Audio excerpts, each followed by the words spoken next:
बिस्मिल्लाहिर्रहमानिर्रहीम, अस्सलाम वालेकुम। पाकिस्तान टुडे के साथ मैं हूँ मंसूर आजम काजी।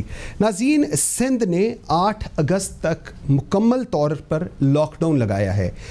डबल सवारी पे अर्लियर पाबंदी लगाई गई, फिर उसको एट ईज़ कर दिया गया, इम्तिहानात मुलतवी कर दिए गए हैं, ट्रांसपोर्ट पहले बंद की गई, लेकिन अब कहा गया है कि ट्रांसपोर्ट सिर्फ वैक्सीनेशन सेंटर्स तक के लिए बहाल की गई है। कारोबार बंद है, तकरीबात बंद हैं, और जो कोई इसकी खिलाफ वर्जी करेगा उसको 30 दिन तक के लिए उसकी जो तकरीबात हैं या जो दुकानें उनको मज़ीद बंद किया जाएगा। ऑब्जेक्टिव जो है मेन वो है वैक्सीन और उसकी 100% कंप्लाइंस की जाए। स्मार्ट लॉकडाउन का आपको अलिया भी याद होगा, जब सिंध हुकूमत ने ये इनिशिएटिव लिया था तो वफाक के साथ एक टग ऑफ वॉर थी और ये कहा जाता था कि जी गलत कर रही है सिंध हुकूमत, लेकिन इनिशियली फर्स्ट वेव जब आई थी तो उसके बाद ये चीज़ एक्सेप्ट की गई थी कि सिंध हुकूमत का जो फैसला है वो बेहतर था।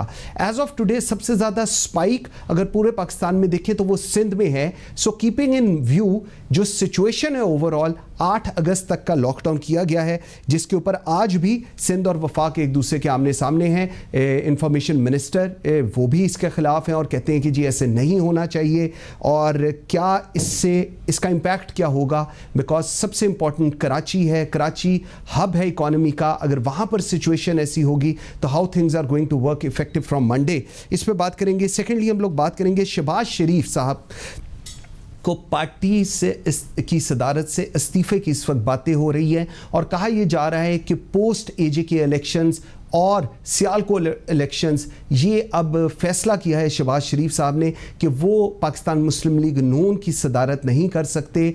मरियम नवाज़ का जो बयानिया है, नवाज़ शरीफ का जो बयानिया है और शहबाज शरीफ का जो बयानिया है, दे आर पोल्स अपार्ट, और जो के सामने इकट्ठे चलते नज़र नहीं आते। हम्दुल्ला की जो मुलाकात हुई नवाज़ शरीफ साहब के साथ, इसके ऊपर पाकिस्तान की इस्टेब्लिशमेंट को बड़े कंसर्न्स हैं, बड़े सीरियस रिजर्वेशंस हैं, और इसका इजहार हुकूमती हलकों की तरफ से भी किया जा रहा है। इस तमाम तर सूरत हाल पर बात करेंगे अपने आज के प्रोग्राम में। आई एम वेरी ग्रेटफुल, मुझे ज्वाइन सेनेटर राना मकबूल ने, सीनियर रहनुमा है पाकिस्तान मुस्लिम लीग नून के। लाहौर स्टूडियो में मेरे साथ हैं senator Saifullah Maksi, a very young senator, और इस्लामाबाद स्टूडियोज़ में मुझे शॉर्टली ज्वाइन कर रहे हैं इब्राहिम खान, रुकन कौमी असम्बली हैं, पाकिस्तान तहरीक इंसाफ को रिप्रेजेंट करें। आप सबका जी बहुत शुक्रिया। सेनेटर राना मकबूल साहब, सर आपसे बात करूँगा, सिंध का लॉकडाउन अर्लियर भी हुकूमत और वफाक, सिंध हुकूमत और वफाक आमने सामने थी, फर्स्ट वेव सेकेंड वेव, उसके बाद एक्सेप्ट किया गया कि जी ठीक फैसला था, लेकिन अब दोबारा अपेरेंटली लग रहा है कि वो उनके फैसलों को एंडोर्स नहीं कर रही वफाकी हुकूमत, और सारी चीज़ें अब NCOC के ऊपर डाली जा रही हैं। क्या कमेंट करेंगे जी इस पे? साहब, ये 8 दिन के लिए जो अनाउंसमेंट है, एक हफ्ते के लिए, तकरीबन एक हफ्ता 9 दिन बनते हैं, तो क्योंकि सिचुएशन काफ़ी ग्रेव हो गई थी तो उसके लिए स्टेप भी इसी तरह का लेना ज़रूरी था, ये कुर्बानी करनी पड़नी है। लेकिन इसका फ़ायदा उसी सूरत में होगा कि जो मिशन है वैक्सीन लगाने का वो कामयाब हो। ठीक, क्या गवर्नमेंट के पास इतनी वैक्सीन की डोजेज अवेलेबल हैं कि जितने लोगों को चाहिए वो वैक्सीन दे सकते हैं? ओके। दूसरा, उसकी मैनेजमेंट और स्ट्रीम लाइनिंग कैसे की जाती है? ठीक, आज आपने देखा कितने क्राउड इकट्ठे हो गए हैं, उस क्राउड से भी ये जो वायरस फैलता है, इन्फेक्शन बढ़ती है। ईद की छुट्टियों में भी ऐसे हुआ, बहुत सारी कांग्रेगेशन होती रही हैं, उसके ये रेपरकशंस हैं। और ये जो वायरस अब वाला है ये नहायत ही खतरनाक है, इसलिए उन्होंने एक स्टेप लिया है, एक जैसे आप कहते हैं डेस्परेट स्टेप लिया है जी, ताकि इसको रोका जा सके। ठीक है, तो ये दलील की बात है। गवर्नमेंट जो मरकजी हुकूमत है, सूबाई हुकूमत, आपस में उनके लोग बैठ के इस इशू को रिजॉल्व कर सकते हैं। ये इशू को झगड़े वाला नहीं है, बल्कि मिल के बैठ के अपनी अपनी इनपुट देने के बाद इसको आगे लेके चलना चाहिए। हाँ, अगर फेडरल गवर्नमेंट सिंध गवर्नमेंट को फैसिलिटेट करती है पूरी तरीके से वैक्सीन की प्रोविजन में और उसकी इम्प्लीमेंटेशन में, ठीक है, उसकी स्ट्रीमलाइनिंग में, उसकी मैनेजमेंट में, तो ये फिर फेडरल गवर्नमेंट का एक अच्छा रोल होगा। इसलिए हमें एक दूसरे के लिए अच्छा रोल जो है वही अदा करना चाहिए, क्योंकि सिचुएशन जो है वो बहुत ज़्यादा संगीन है। ओके, ठीक है, इसको हम झगड़ों में नहीं डाल सकते, बिल्कुल ठीक, बल्कि रिजॉल्व करना चाहिए। बिल्कुल ठीक है। इब्राहिम खान साहब, थैंक यू वेरी मच जी, आपने ज्वाइन किया। खान साहब मुझे बताएं, अब फोर्थ वेव है, स्पाइक सबसे ज्यादा सिंध के अंदर है, अगर वो लॉकडाउन कर रहे हैं 8 दिनों के लिए, जिसके अंदर आज after post discussion with Asad Umar sahab NCOC apparently चीजें थोड़ी सी पैसिफाई हुई हैं, लेकिन आपको लगता नहीं कि अगर एक सूबाई हुकूमत समझती है कि वहां पर सिचुएशन आउट ऑफ हैंड्स हो रही है, तो उसको एड्रेस करने के लिए जो स्टेप्स लिए जाएं उस पर वफाक एंडोर्स करे रादर देन कि दोनों का ही कॉन्फ्लिक्ट शुरू हो जाए? जी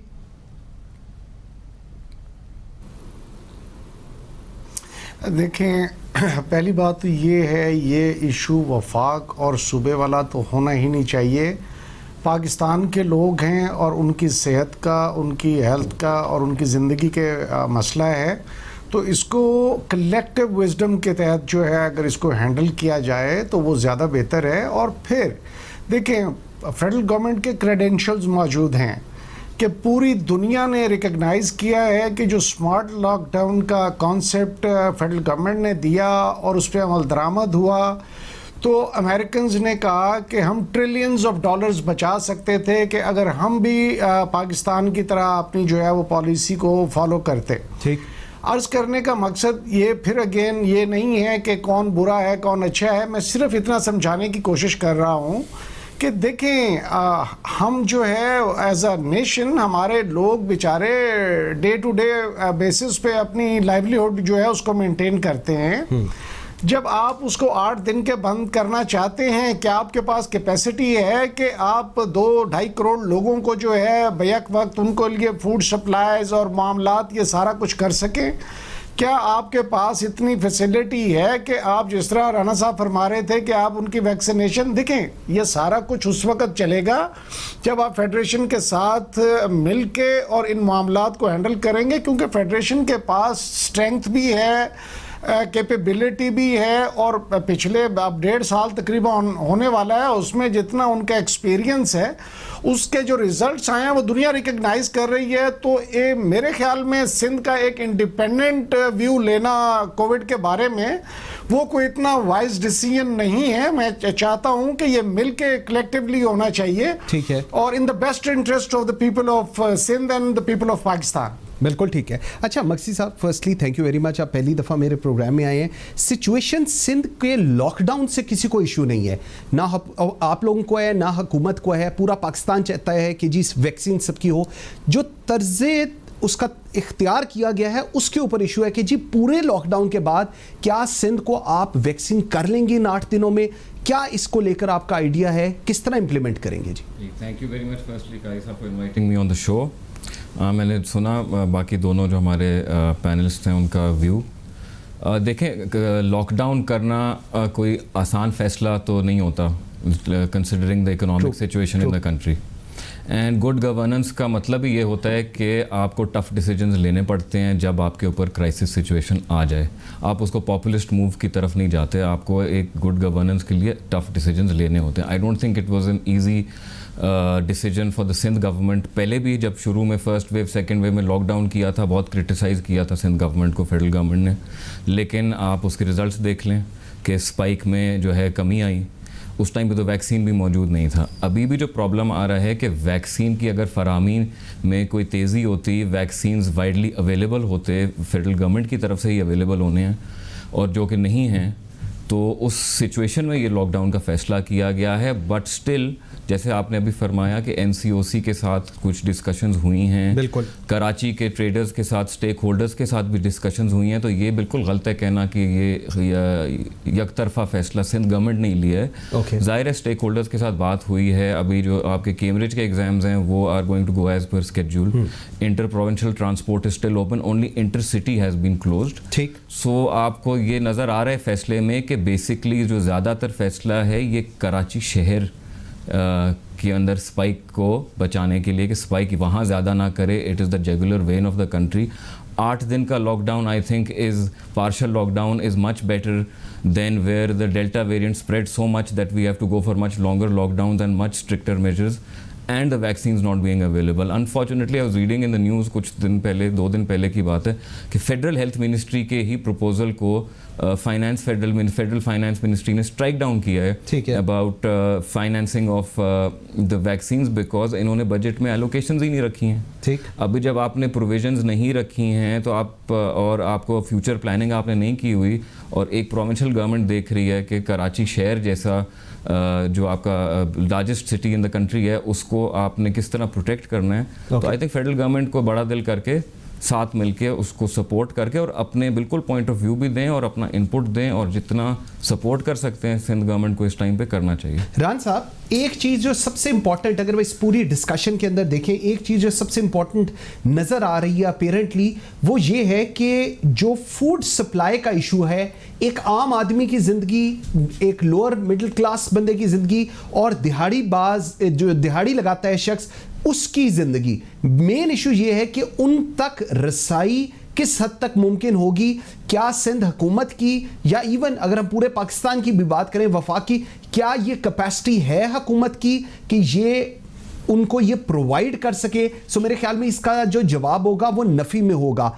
इसके बाद सिचुएशन ऑकवर्ड होगी अगले 8 दिनों में, या मैनेजेबल हो सकेगी? जी रान साहब की जी लाइन ड्रॉप है। इब्राहिम भाई, आप मुझे इसी सवाल का जवाब दीजिएगा जी।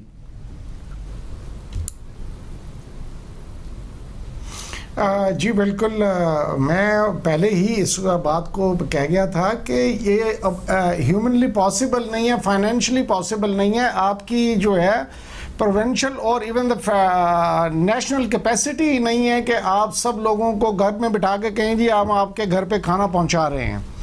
तो ये this is next to impossible. और स्मार्ट लॉकडाउन का मकसद ये है कि आप एरियाज आइडेंटिफाई करें, एरियाज जहाँ पे बहुत ज़्यादा स्प्रेड हो रहा है उनको लॉकडाउन में ले हैं, और उन एरियाज में आप रिस्ट्रिक्ट करके वहाँ पे फूड भी पहुँचाएं और उनको SOPs पर भी पूरा अमल दरामद करवाएं। जिस तरह देखें फेडरल गवर्नमेंट कितने इनोवेटिव तरीके से आ रही है कि उन्होंने कहा कि यार देखो हम आपकी सिमें बंद कर देंगे। अब सिम तो मकसद है कि एक डेली वेजेस के वाले के पास भी जो है मौजूद है और वो मोबाइल का इस्तेमाल कर रहा है, फिर उनको कहा कि एयर ट्रैवल नहीं करने देंगे, आपको रेस्टोरेंट्स में नहीं घुसने देंगे। अब मकसद है कि there are ways you can, अब उसका नतीजा आप देख रहे हैं कि लोग मैक्सिमम जो है वो आ रहे हैं वैक्सीनेशन की तरफ। आज हमने मकसद है पहली दफ़ा मुल्क में एक दिन में 1 लाख से ज़्यादा लोगों ने अपनी वैक्सीनेशन कराई है, और ये नंबर डे बाय डे जो है इंक्रीज कर रहा है और अपनी एक वो सेट कर रहे हैं न्यू हाइट्स के। जी कितने ज़्यादा से ज़्यादा लोग जो हैं वो अपना करवा रहे हैं वैक्सीनेशन। ठीक है, तो मैं समझता हूँ वो बहुत बेहतर अंदाज है, और इसमें इसको हमें ये नहीं बनाना चाहिए कि जी मेरी पॉलिसी बेहतर है या आपकी है। द सैनिटी शुड प्रिवेल, और उसमें आप 8 दिन के लिए लोगों को बंद करें, एकदम वो बाहर निकले तो आप उनको कैसे संभाल पाएंगे? आप नॉर्मल हालात में सिर्फ क्रिमिनल्स को ही वहां पे इतना लॉ एंड ऑर्डर का इशू है कि क्रिमिनल्स को ही नहीं संभाल पाते, तो जनरल पब्लिक अगर निकल पड़ी तो कौन उसको संभालेगा? ये चीजें कंसीडर करने वाली हैं, इनको विद सिंपैथेटिक और from national interest point of view से इसको देख के और मैनेज करना चाहिए। इसमें पॉलिटिक्स नहीं होनी चाहिए। इब्राहिम भाई, मुझे एक चीज बताएं, आप और प्रोविंशियल गवर्नमेंट, इस वक्त सिंध की प्रोविंशियल गवर्नमेंट है, पाकिस्तान पीपल्स पार्टी की हुकूमत है, क्यों ऐसा होता है कि एक पेज पर आप लोग नहीं आते? क्या वाकई जातियात वाला इश्यूज है, या वाकई किसी इशू के ऊपर कंसेंसस डेवलप नहीं हो सकता पार्लियामेंट के अंदर? जी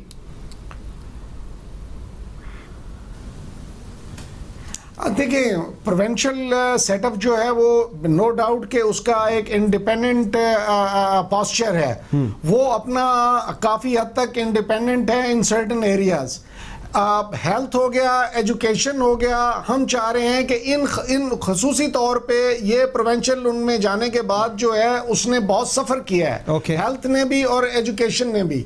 तो हम चाह रहे हैं कि ये जो भी हेल्थ और एजुकेशन के हवाले से जो भी डिसीजंस लें उसको कम से कम जो है फेडरल गवर्नमेंट के साथ जो है वो बैठें, और बैठ के लोगों की भलाई की बात ही करनी है ना, यहाँ पर वोट तो नहीं डाले जा रहे। ठीक, तो हमारा तो कोई एज सच कोई और इशू नहीं है, यही है कि एडमिनिस्ट्रेटिवली इसको बेहतर तरीके से हैंडल किया जाए। मक्सी साहब, क्या चीज़ वाकई आप लोग आपस में बैठ के बात करना वाकई मुश्किल होता है, या वाकई बिकॉज वहाँ पर पाकिस्तान पीपल्स पार्टी की गवर्नमेंट है, वफाक के अंदर पाकिस्तान तहरीक इंसाफ की हुकूमत है, वो जो ज़ातियात वाले इश्यूज़ हैं उसको लेकर सो सफ़र जो है वो आम आवाम करती है. इज़ दैट सो जी? क्या समझते हैं I आप? don't think so. Ji, I think corona is not even a national issue. It's a pandemic the world over. True. So बिल्कुल. it is. I don't think there should be any politics over it. Unfortunately, आप जो बात कर रहे हैं कि atmosphere conducive बनाना पड़ता है for talks, for negotiations, for a joint effort, for anything.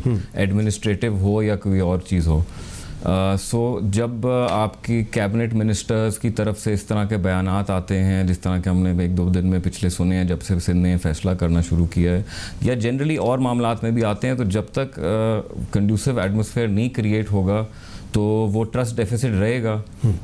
ज़ाहिर है for the government of Sindh I think their first priority is the people of Sindh. ठीक. So they will take administrative measures the way they feel and they see fit. Okay. So and they know the ground situation better than anybody else.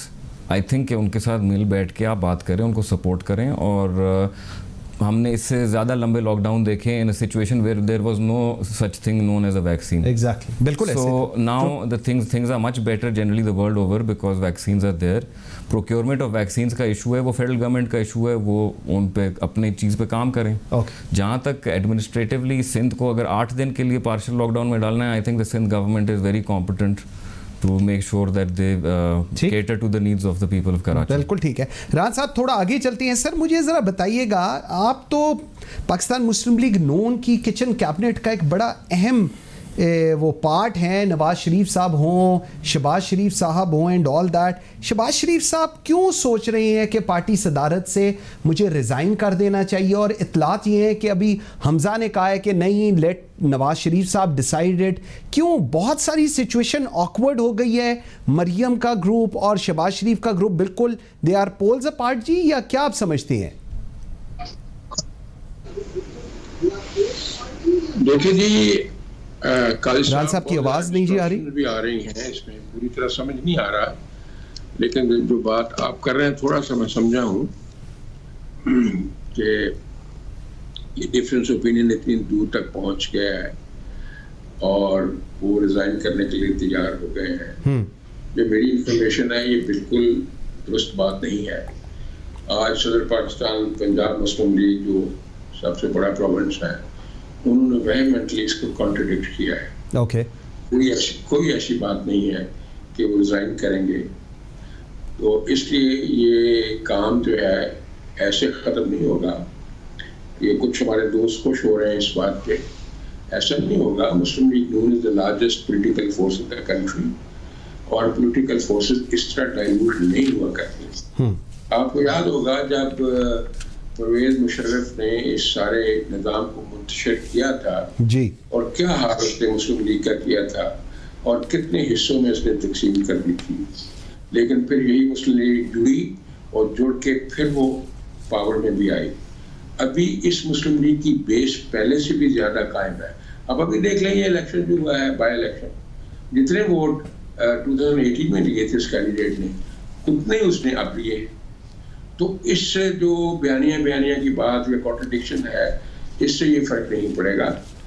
ये जो party base है बड़ी strong base है और बहुत ज़्यादा large base है.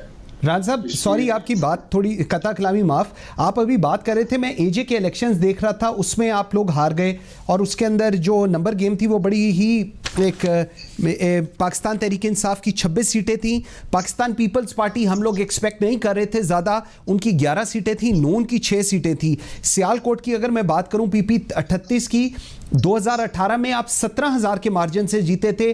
2021 के अंदर आप 7,000 के मार्जिन से हारे हैं. एहसन सलीम जो पीटीआई के वहां से हुए हैं, उनको 60,588 वोट डले हैं और तारिक सुबहानी 53,441 वोट डले हैं. सर क्या कैंडिडेट गलत था वहां पर आप लोगों की चॉइस, अगर मैं सियालकोट की बात करूं, या कोई और थी? क्योंकि ये भी कहा जा रहा है कि प्रिंसिपल सेक्रेटरी टू सीएम का दामाद है, तो इसलिए सब कुछ वहां पर मशीनरी को घुमा दिया गया था. जी काजी साहब, इसके अलावा भी बहुत कुछ हुआ है. आपको पता है जो पोलिंग स्टेशन पे वाक़यात हुए हैं, जिसकी वीडियो रिकॉर्डिंग्स भी वायरल हुई हैं, और जो पोलिंग स्टाफ ने किया है, वो सारी बातें आपके सामने आ चुकी हैं. और मैं तो मुस्लिम लीग से ये रिक्वेस्ट करूँगा कि इतनी ज़्यादा वायलेशन हुई है इसका बाकायदा एक वाइट पेपर जो है वो शाया होना चाहिए। बल्कि आज चेयरमैन पीपल्स पार्टी ने ये डिमांड की है जी। कि आज़ाद कश्मीर के इलेक्शन की जुडिशियल इंक्वायरी करवाई ट्रू ट्रू, इसमें बहुत ज्यादा इलीगैलिटीज हुई हैं। ठीक इसलिए कोई इसको किसी सूरत में कोई फेयर प्ले नहीं कहा जा सकता। ठीक, आज़ाद कश्मीर का आप हाल देख लें कि जिस तरह कैंडिडेट्स जो थे पहले, जो इलेक्टेड लोग थे, जी किस तरह उनको खींचा गया, आपको भी पता है कैसे खींचा जाता है। और आपने भी देखा है कि फेडरल मिनिस्टर्स ने किस तरह पैसे तकसीम किए। और आपने ये भी प्रेस में देखा कि कुछ पावरफुल ऑफिसर्स जो थे, पावरफुल डिपार्टमेंट के, उन्होंने क्या किया, पर एक ऑफिसर के खिलाफ एक्शन भी शुरू एक्शन भी हुआ, बिल्कुल। और तनवीर इलियास साहब का भी वीडियो आपने देखा है, जो मैंने भी सुना है। वो क्या फरमा रहे थे कि वो इंस्टीट्यूशन जो है वो हमारी मदद कर रहे हैं। तो इससे क्या आप समझते हैं? ठीक, अब चीफ इलेक्शन कमीशन ये ऑर्डर करता है कि फ्रॉम फेडरल मिनिस्टर जो है ही इज नॉट बिहेविंग, उसे यहाँ से निकाल दिया जाए। ठीक, उसके ऑर्डर की जो इज्जत तो आपको पता ही है। ठीक, और वो किस तरह वापस पहुंचा और फिर क्या क्या हुआ आप ये देखें। यहाँ गुजरांवाला में डीसी गुजरांवाला जो है उसके लिए चीखों पुकार हुई कि हर पोलिंग स्टेशन पे जा रहा है, व्हाई इज इंटरफियरिंग, लेकिन वो नहीं रुका। इसलिए मैं ये समझता हूँ कि ये और बहुत सारे फैक्टर्स हैं। अगर आप फेयर प्ले का मौका देंगे तो आप देखेंगे कि रिजल्ट मुख्तलिफ होंगे। ओके, इसलिए आप ठीक। वो ऐसे कहे जाने से फर्क नहीं पड़ेगा। इंशाल्लाह जब दोबारा मौका आया इलेक्शन का, तो क्या ये आप मुझे बताएं, काजी साहब आप मेरे से ज्यादा समझदार हैं। नहीं सर, मुझे तो क्या ये इनकलाब क्या आ गया है? चंद व्यूअर्स, एक छोटी सी ब्रेक का मुझे कहा जा रहा है प्रोड्यूसर की तरफ से। एक ब्रेक लेते हैं, जब ब्रेक से वापस आते हैं तो यही सवाल इब्राहिम खान साहब के पास लेकर जाएंगे और मक्सी साहब से कि मतलब अब सिचुएशन फिर बनेगी क्या और किस तरह हुकूमत अपना टेन्योर पूरा कर पाएगी, क्योंकि 2 साल रह गए हैं। इसमें बात करेंगे, मेरे साथ रहिएगा। Welcome back after the break. जी इब्राहिम भाई, आपकी तरफ मैं आता हूं। तनवीर इलियास साहब को लेकर आप लोग उनके लिए सोच रहे हैं for the prime minister AJK position के लिए कि sir lot of skeletons are in his cupboard. और आपको पता है FIA की जो रिपोर्ट आई है, इस्लामाबाद कोर्ट ने डायरेक्शन दी और सेक्सुअल अब्यूजेस के वो मैसेजेस भेज रहे होते हैं लड़कों को। क्यों ऐसे शख्स को इवन कंसिडर भी किया जा रहा है फॉर द प्राइम मिनिस्टर एजे के, और जो बंदा आपके इदारों का नाम लेकर, हमारे मुल्क के इदारों का नाम लेकर कह रहा है कि जी वो तो मेरे साथ हैं या हमारे साथ हैं। डू यू थिंक कि क्रेडिबिलिटी किसी शख्स की होनी चाहिए अगर हम प्राइम मिनिस्टर एजे के की बात करें? जी मैं इस पर ज़रा लेट आऊँगा। पहले मैं ज़रा थोड़ा सा बताना चाहूँगा राना साहब को थोड़ा कि डस्का में जो इलेक्शन हुआ था उसमें वो जो हमारी बहन जीती हैं पाकिस्तान मुस्लिम लीग नून की, और बैरिस्टर मोहम्मद खान इनके स्पोक्समैन हैं पंजाब के, तो उन्होंने ओपनली बैठ के कहा कि फेयर इलेक्शंस हुई हैं और इस इलेक्शन में हमें वाकई शिकस्त हुई है। और उसके पीछे देखें, जब ये इलेक्शन हार जाते हैं तो धांधली हो जाती है, और जब ये जीत जाए तो वो इलेक्शन वाह वाह हो गई। नून लीग का बेसिकली जो बयानिया है वो एंटी स्टेट और प्रो मोदी, इनको वो ले डूबा है और ये उसको जो है एक्सेप्ट करने के लिए तैयार नहीं है। शहबाज शरीफ साहब के भी इसी बात पे इनके साथ जो है वो इख्तलाफात हैं। बहरहाल वो इनका इंटरनल मामला है, हमारे लिए वो कोई इतनी अहमियत नहीं रखता। ठीक है। और जहाँ तक ये कहते हैं, बिलावल साहब फरमा रहे थे कि जी हम गवर्नमेंट को जब चाहें हटा देंगे। इन्होंने, आपने भी क्वेश्चन पुट किया था कि जी 2 साल बाकी हैं, गवर्नमेंट रहेगी नहीं रहेगी।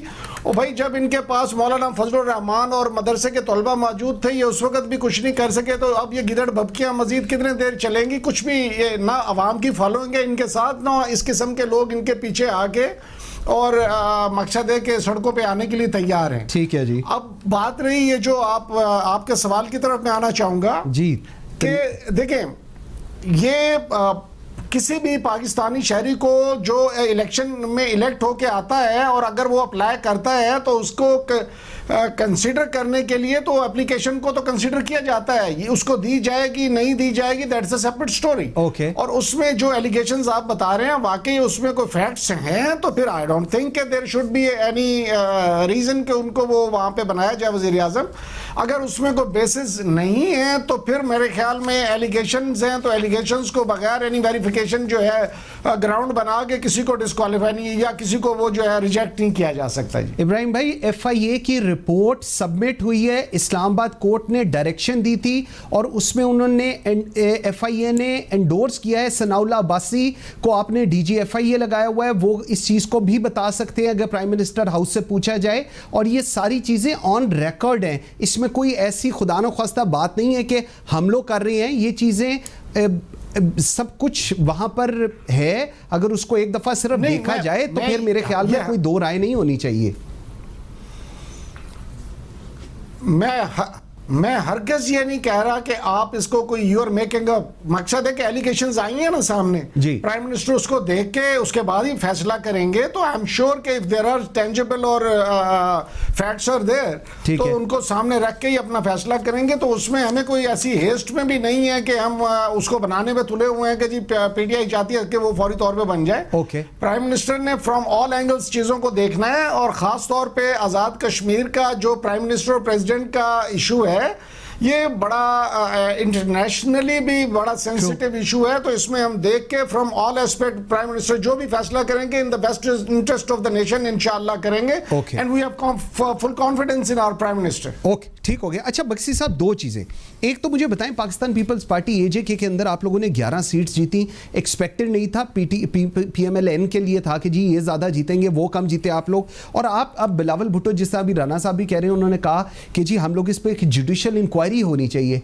क्यों सर, क्यों नहीं आप लोगों को यकीन कि जो वहाँ पर इलेक्शंस हुए हैं वो फ्री एंड फेयर इलेक्शन हुए हैं, और जो आप लोग सीटें जीते हैं वो ठीक जीते हैं, पाकिस्तान तहरीक इंसाफ ठीक सीटें जीती है? जी मैं आपको reiterate what the chairman has said जी कि जुडिशल इंक्वायरी होनी चाहिए। वो पार्टी लीडरशिप समझती है, पीपल्स पार्टी के वर्कर्स भी समझते हैं कि कश्मीर में हम इससे भी ज़्यादा बेहतर परफॉर्म करते अगर जो इरेगुलरिटीज़ हैं और जो धांधली है वो ना हुई होती। और जो गवर्नमेंट की तरफ से इंटरवेंशन हुई है, खुली हुई है, लाइव है, टेलीविज़न पे आया है, वीडियो मीडिया पे है, क्लिप्स हैं, गवर्नमेंट के मिनिस्टर्स ने ओपनली फ्लाउट किया है इलेक्शन कमीशन के रूल्स एंड रेगुलेशंस को despite warnings. Judicial commission I think उन्होंने इसलिए कहा है because despite the warnings of the election commission, वो रूल्स को गवर्नमेंट ने बिल्कुल ही देखा ही नहीं, उसको कुछ माना ही नहीं इलेक्शन कमीशन की बात को। सो देयरफॉर जो उन्होंने कहा कि फेडरल मिनिस्टर ना आए, ऑल दैट ठीक है, एंड आल्सो वीडियोस सर्कुलेटिंग के उन्होंने पैसे बांटे हैं, हाँ जी, कहीं जाके सब ने, आपने पूरी कौम ने देखा है, ठीक है। तो हम पीपल्स पार्टी का देखें जी, जो आज़ाद कश्मीर के लोगों के साथ जो हमारी हिस्ट्री है पार्टी की, जो हमारा बयानिया है कश्मीर के ऊपर, ना वो डिपेंड करता है कि इंडिया में गवर्नमेंट किसकी आती है। हमारा शुरू से अनफ्लिंचिंग हमारा रिजॉल्व है with the Kashmiri people and their right to self determination, ठीक। And we firmly believe that under the UN जो प्लेबिसाइट है वो होना चाहिए एज पर रेजोल्यूशंस, और हम उस स्टांस से कभी भी नहीं हटे हैं। There has never been any deviation in the people's party stance और पॉलिसी ऑन कश्मीर, ठीक है। और that is what resonates with the people of the valley of Kashmir, और उसका हमें रिजल्ट बहुत बेहतर मिलना चाहिए था। इससे बहुत बेहतर रिजल्ट आता अगर इरेगुलरिटी ना होती और गवर्नमेंट ओपनली रूल्स को और रेगुलेशन को फ्लाउट ना करती, और इलेक्शन कमीशन अपने जो कानून है उसके ऊपर इम्प्लीमेंटेशन को पाबंद करता। अच्छा ठीक है राना साहब, दो चीज़ें, एक तो आई रियली वांट कि आप इब्राहिम खान साहब की बात का भी कमेंट कर लें फर्स्टली, सेकेंडली अब मुझे बताएं, अपेरेंटली तो सारे ही ये कह रहे हैं कि जी एक बयानिया है वो नवाज शरीफ साहब का है, वो उसी तरह चलेगी, लेकिन जो ग्राउंड रियलिटी है वो being a journalist I can tell you कि situation is not good. On camera and off camera discussions are different. बहुत सारे सीनियर पार्लियामेंटेरियन जब भी हमसे बात करते हैं दे ऑल्सो से दैट कि नवाज शरीफ साहब को अब चाहिए कि वो बताएं पूरी पॉलिटिकल पार्टी को कि किस तरह PMLN has to go. Either it's going to be Shehbaz Sharif leading the show or it will be Maryam Nawaz leading the show. सारी एडमिनिस्ट्रेशन अथॉरिटीज हैं शहबाज शरीफ के पास, लेकिन क्राउड पुलर है Maryam Nawaz, so practically they can't go along. So इसके ऊपर अब आप क्या कहेंगे? लेकिन इब्राहिम साहब ने फरमाया कि वो विक्ट्री उनकी हुई है।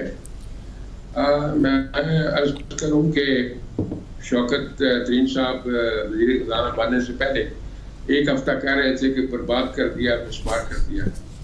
जो ही वो वज़ीर ख़ज़ाना बने तो सब कुछ उनके ऊपर यहाँ हो गया, 14 तबक रोशन हो गए, और यकदम जो है वो GDP जो है 4% हो गई, जो कि 1.5% थी। ऐसा ही को वाक़या ये हुआ है कौन सी ऐसी बड़ी कारकर्दगी दिखा दी है? क्या कीमतें कम कर दी हैं, आटा सस्ता कर दिया है, घी सस्ता कर दिया है, तेल सस्ता कर दिया है, दवाइयाँ लोगों को मिलनी शुरू हो गई हैं, लोगों के जख्मों पे मरहम रखा गया है, जो इतनी ज़्यादा पॉपुलैरिटी हो गई है कि वो 22,000 वोट ज़्यादा ले रहा है पहले से। ये बात नहीं है, बात आपको भी पता है, मुझे भी पता है, उनको भी पता है जो कर रहे हैं, इब्राहिम साहब को भी पता है। अपने अपने आप केस को वो प्लीड करें, बिस्मिल्लाह करें। इब्राहिम साहब बड़े पढ़े लिखे आदमी हैं, मैं उनसे ये नहीं कोई इख्तलाफ नहीं करता, उनका अपना राइट है, जो भी ओपिनियन बनाए जरूर बनाए, लेकिन मेरी ओपिनियन ये है कि कुछ ना करने के बावजूद इतनी स्ट्रेंथ वोटर्स की मिल जाना, that is a questionable issue. अब आपने कहा वो जो 2 व्यूज हैं जी, ये मैं नहीं समझता कि ये 2 व्यूज, पहले भी 2 व्यूज थे जब सारे के सारे बाई इलेक्शन जीते हैं मुस्लिम लीग नून ने, पहले 2 व्यूज नहीं थे। आप ये समझते हैं कि और फैक्टर्स बहुत ज्यादा है इसमें। बात सर ये पार्टी का इंटरनल अगर डिफरेंस ऑफ ओपिनियन है तो रिजॉल्व हो जाएगा, कोई बहुत बड़ा इशू नहीं है। This party has to rise and it has to rise to the occasion. इसने इस मुल्क को, इस लीडर ने एटॉमिक कैपेबिलिटी दी है सही मानों में, उसने एक इंफ्रास्ट्रक्चर दिया है, उसने डेवलपमेंट की है, रोड इंफ्रास्ट्रक्चर दिया है, क्या क्या नहीं किया, बिजली दी है, हर आदमी उनको दुआएं देता है, उनके सामने थोड़ा उन्होंने आके देनी है। जब जो है 14-14 घंटे जब लोड शेडिंग होती है, बच्चे रोते हैं, बूढ़े बेचारे मरने के करीब हो जाते हैं, बूढ़ों को दवाई नहीं मिल रही, वो मर रहे हैं दवाई को मिल रहा है। ये एग्नी, ये डॉक्यूमेंट जो है, ये हम सब लोगों को अपने रखना चाहिए और लोग समझते हैं। ठीक, वहीं आप आजाद इलेक्शन कराएंगे, मुस्लिम लीग एन जो है it will sweep like anything. ठीक, ये मेरा अपना एनालिसिस है। ओके इब्राहिम भाई, ये इशू बहुत टेम्परेरी है जिसकी बात आप सारे दूर कर रहे हैं। अल्लाह करे जी ऐसे ही हो। आपकी बात मैं मान लेता हूँ राना साहब, आपकी बात मान लेता हूँ जी, हमेशा ही मान लेते हैं, आज भी मान लेते हैं। इब्राहिम भाई, आप लोगों की परफॉर्मेंस कोई नहीं है लेकिन कोई मुआवजे होते हैं, ये है व्यू पॉइंट पाकिस्तान तहरीक इंसाफ की जीत को लेकर। तो आप बता दें, आप लोगों की परफॉर्मेंस है या वाकई मुआवजे हो रहे होते हैं?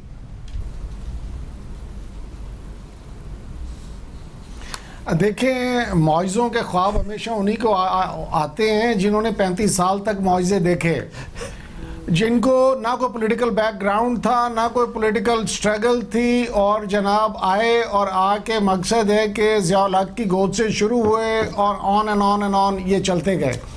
तो इनको हर चीज़ में जो है वो यही कुछ ही नज़र आता है, लेकिन हकीकत जो है वो कुछ मुख्तलिफ है। आप इकोनॉमी को उठा के देख लें। अच्छा जी, पहली दफ़ा आपके 13 साल के बाद आपका जो है ट्रेड डेफिसिट जो है वो कम हुआ है। पहली दफ़ा आप उठा के देखें, आपके ट्रैक्टर्स की सेल 67% बढ़ी है, आपके मोटरसाइकिल्स की सेल जो है वो 55% के करीब बढ़ी है, 47% के करीब आपकी गाड़ियों की सेल बढ़ी है। ठीक है जी। अभी जो आपने देखा 27 लाख लोग उठ के गए हैं अपना नॉर्दर्न एरियाज में, वहाँ पे। तो ये बगैर पैसे होने के और बगैर इकोनॉमी होने के ये सारा कुछ हो रहा है। अब बात कर रहे हैं कि जी उन्होंने बिजली दी और उन्होंने एटम बम दिया। खुदा के लिए मेरी रिक्वेस्ट है राना साहब से कि हम कौम को मिसगाइड ना करें, एटम बम इन्होंने नहीं दिया, समझ आइए। इसके पीछे सारी स्टोरी राना साहब को भी पता है, जो हमारे इदारे और जिनकी मेहनत, हमारे इंजीनियर्स की मेहनत और हमारे अफवाज पाकिस्तान की मेहनत है, वो किसी से ढकी छुपी नहीं है। जुल्फ़िकार अली भुट्टो ने यह शुरू किया था प्रोजेक्ट, जिसको कि अफवाज पाकिस्तान ने मुकम्मल किया। ओके, और ये मकसद है, इन सारी चीज़ों को मद्देनजर रखते हुए मैं ये समझता हूँ कि हमें वो बात करनी चाहिए ताकि अवाम को या कौम पॉइंट आ गया जी, कैसे गाइड कर सकें। ठीक हो गया, पॉइंट आ गया। दिनों अब इब्राहिम भाई, मुझे साहब का मैं अभी इब्राहिम भाई, मैं एक पॉइंट मुझे बताने दें, सिर्फ शॉर्टली बताइएगा। मैं सिर्फ इतना कह रहा हूँ, बिलावल कह रहे थे आज के जी वहाँ पे धांधली हो गई। अब उनके वो जो नबील गबूल हैं खुद टीवी पे बैठ के कह रहे थे कि जी हमें 16 सीटों का कमिटमेंट हुई थी और हमें 11 सीटें मिली हैं। यार किसी एक बात पे तो ठहर जाओ, अगर आप सिलेक्टेड हो तो फिर वो भी बता दो, अगर आप ये फेयर इलेक्शंस हुए तो वो बता दो, अगर नहीं हो तो फिर रिजाइन कर दो और देखते हैं कि उसका किस तरह से फिर दोबारा इलेक्शंस हो जाए। ठीक हो गया। मक्सी साहब, एक तो आप इस पे कमेंट करें, सेकेंडली मुझे बताएं, जिस तरह वो भी नबील गबूल साहब का रेफरेंस दे रहे हैं, उन्होंने जो कहा, लास्टली एक मैं इससे पहले बताता चलूं लोगों के लिए कि ड्यूरिंग ईद ये केपी टूरिज्म डिपार्टमेंट ने बताया है कि जी 2.7 million tourists visited Khyber Pakhtunkhwa and spent around rupees 66.5 billion. ये सिर्फ ईद का वो जो एक हफ्ता था उसमें 66.5 बिलियन रुपया खर्चा गया जो टूरिस्ट गए हैं खैबर पख्तूनख्वा में। जी जनाब। जी एक तो नबील गपोल साहब का मैंने नहीं देखा है तो मैंने सुना नहीं है, I can not comment on what he said. दूसरा, as far as the KP का tourism is concerned, yes northern areas की तरफ वैसे भी हमेशा समर्स में रश होता है। पहले कम होता था, कोविड में एक तो रिस्ट्रिक्शन ज़्यादा हैं, बाहर का ट्रैवल कम है, तो वो भी आप ऐड कर दें टूरिस्ट जो आ रहे हैं। एंड अच्छी बात है, KP is part of Pakistan, अच्छी बात है, वहाँ गिलगित बल्तिस्तान में भी बहुत ज़्यादा लोग जा रहे हैं, PIA ने फ़्लाइटें भी बढ़ा दी हैं। दीज आर पॉजिटिव थिंग्स, तो पॉजिटिव्स को इंसान पॉजिटिव ही कहे। आई थिंक गिलगित बल्तिस्तान में और केपी में गवर्नमेंट के पास अभी 2 साल हैं जब तक इनका ये करंट मैंडेट है। They should I think infrastructure में और बेहतर सहूलियात में for tourism and the travellers वो आर गोइंग देयर और इकदामात करें और बेहतर है, रेवेन्यू जनरेट हो, लोग अपने मुल्क में ज़्यादा पैसा खर्च करें, अच्छी बात है। बिल्कुल ठीक है। राना साहब लास्ट मुझे ज़रा बताएं, बिलावल, ये जो बिलावल भुट्टो ज़रदारी का ये व्यू पॉइंट है कि हुकूमत, पंजाब की हुकूमत को हम आज भी गिरा सकते हैं, ऑल्दो अब तो मोनस को उन्होंने वफाकी वजीर भी बना दिया है, लेकिन आपको लगता है कि आप लोग और पाकिस्तान पीपल्स पार्टी ज़रा अगर थोड़ी सी वो PDM वाली कहानी ठीक करें तो पंजाब की सिचुएशन ठीक हो सकती है, या फिर वही वाला व्यू पॉइंट है कि अगर चीफ मिनिस्टर पंजाब का बनेगा तो नून लीग का बनेगा वरना नहीं बनेगा? ये व्यू पॉइंट वैसे मरियम का है। जी आपकी बात और ख्वाहिश बड़ी ठीक है, लेकिन ऐसी ख्वाहिशें पूरी नहीं होती। आपको पता है उसके क्या फैक्टर्स होते हैं? आपने सेनेट का इलेक्शन, सेनेट का वोट ऑफ नो कॉन्फिडेंस, सारा कुछ देख लिया ना। अब भी अगर हम ये कहें कि ये जो इलेक्टोरल कॉलेज वाले सारा कुछ कर सकते हैं, तो मैं समझता हूँ मुमकिनात में नहीं है। इब्राहिम साहब ने एक गुप्ती रख पे हाथ रखा कि ये 35 साल इन्होंने हुकूमत किया है। मैं उनसे अर्ज करूँगा जरा हिसाब किताब करें, अपना हिसाब भी डिस्कस कर लें, बड़े पढ़े लिखे आदमी हैं, कि कौन से 35 साल है। 93 में उनको डिसमिस किया गया और फिर कारकर्दगी उनकी ये थी, कितनी अच्छी कारकर्दगी, और उनको सजाएं दी गई। फिर 99 में डिसमिस किया गया, अरेस्ट किया गया, फिर उनको सजाएं दी, फिर अब जो है आपके सामने है, ये कौन सी जो एस्टैब्लिशमेंट उनको ठीक ठीक। राज साहब आपकी आवाज़ ज़रा कट रही है, थैंक यू वेरी मच जी। सेनेटर राना मकबूल, सेनेटर सैफुल्लाह मक्सी और इब्राहिम खान साहब, आप सबने हमें ज्वाइन किया। इब्राहिम भाई आई एम वेरी सॉरी, मेरे पास बिल ख़त्म हो गया, क्लोजिंग का भी टाइम नहीं है। व्यूअर्स आज के लिए इतना ही, बशर्ते ज़िंदगी। आपसे मुलाकात होगी कल। मुझे मंसूर आज़म काजी को इजाज़त दीजिए, अल्लाह हाफिज़।